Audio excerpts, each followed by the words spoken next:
Hola, nuestro grupo en este video vamos a realizar una presentación sobre el transporte de oxígeno y de dióxido de carbono. El transporte de oxígeno y de dióxido de carbono es un proceso esencial en el intercambio gaseoso y en la eliminación de residuos celulares. Este proceso comienza con la respiración, en la cual el aire llega a los alvéolos conteniendo oxígeno. Mediante la expiración se elimina el dióxido de carbono. En este proceso se intercambia el oxígeno de los alvéolos por el CO2 de la sangre arterial que llega a los pulmones. La sangre venosa que sale de los mismos llega al corazón y es bombeada al resto de los tejidos mediante la aorta. Luego, los lechos capilares conteniendo el oxígeno van a ceder estas hacia las células y captarán el dióxido de carbono. Pero nuestra pregunta ahora es cómo se transporta tanto el dióxido de carbono como el oxígeno en la sangre. Pues en el caso del oxígeno, este se encuentra un 3% disuelto en la sangre, mientras el 97% se une a una proteína especializada que se encuentra en los glóbulos rojos llamada hemoglobina. Ya. El CO2 se va a transportar de tres diferentes formas.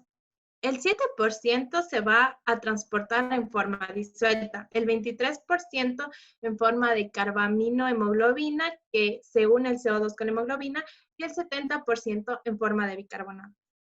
Ya, este proceso de que se transforma en bicarbonato es el siguiente. El CO2 entra al eritrocito junto al agua. Gracias a la enzima anidrasa carbónica, estos se van a unir rápidamente. Luego se van a disociar en hidrógeno y bicarbonato. El hidrógeno se unirá con la hemoglobina y el bicarbonato hará un intercambio para que entre el cloro. La mioglobina, esta va a estar compuesta por un polipéptido que a su vez estará compuesto por 153 aminoácidos. Estos serán en forma de hélice alfa y estará formado por 8 hélices alfa, desde la A hasta la H. Lo que encontramos aquí va a ser el grupo hemo. En la mitad va a estar el hierro y este se va a unir a 6 diferentes moléculas que van a ser 4 de nitrógeno, una histona y un oxígeno. La mioglobina se va a encontrar más en el músculo estriado, en los diferentes músculos en una menor proporción. Dependiendo de cómo se encuentre el músculo, la mioglobina va a tener diferente función. Cuando la persona está haciendo algún esfuerzo físico, la mioglobina va a servir como transportador, ya que transportará el oxígeno desde el capilar hasta la mitocondria para que se realice el metabolismo oxidativo.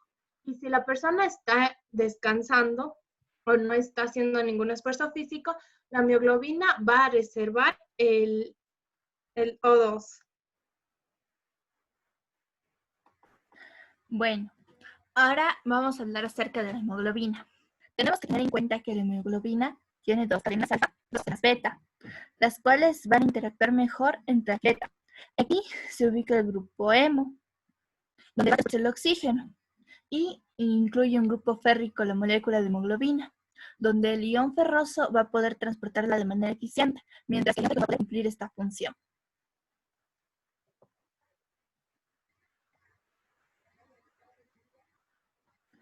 La hemoglobina se fija con el oxígeno a un coeficiente de Gill de 2.7 a 4. Esto dependiendo de cómo sea la capacidad de la hemoglobina de recibir el oxígeno.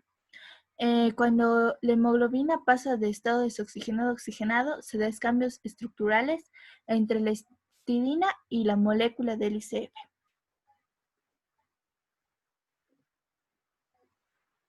La afinidad de las moléculas para unirse al C2 puede ser cooperación positiva, que es cuando se incrementa, o disminuirse siendo cooperación negativa, teniendo la cooperación positiva de hasta 4 moléculas, ya que la hemoglobina es lo máximo que se puede unir a esto.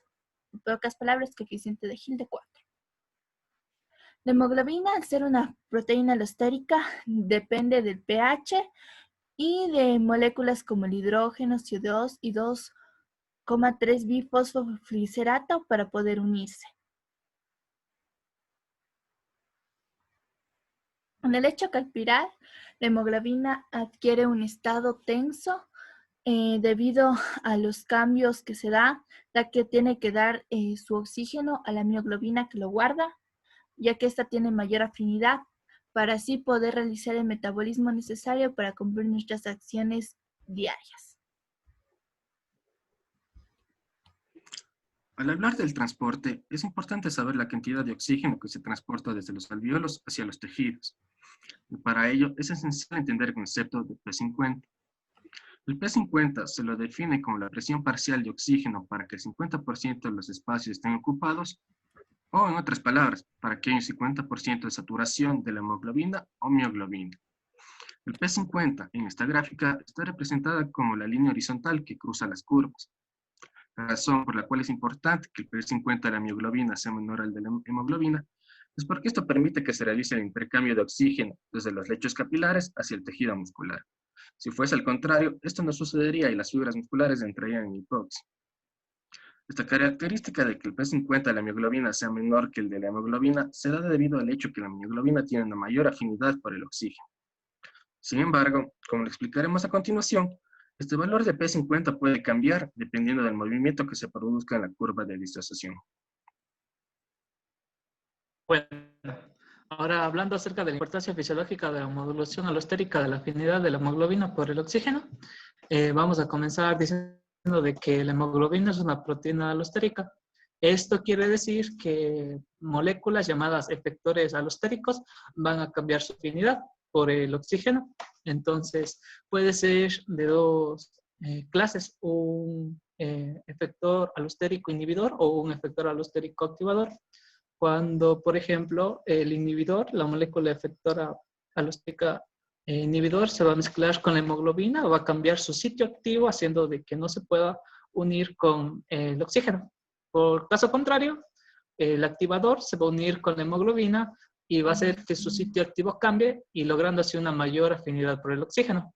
Entonces, recordamos que la hemoglobina tiene dos modulaciones, una tensa y otra relajada.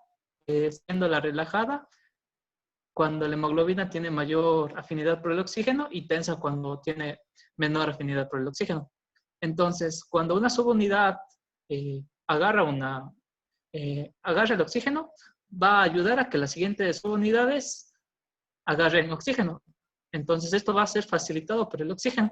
También puede ser caso contrario en que una subunidad pasa a ser tensa y facilite a las siguientes subunidades a pasar del estado R a T. Y esto viene siendo facilitado por el dióxido de carbono y por los hidrogenones. Entonces, ahora acerca del efecto Bohr. El efecto Bohr básicamente habla de que mientras más ácido, o sea, más hidrogenones haya, la afinidad por el oxígeno va a ser menor.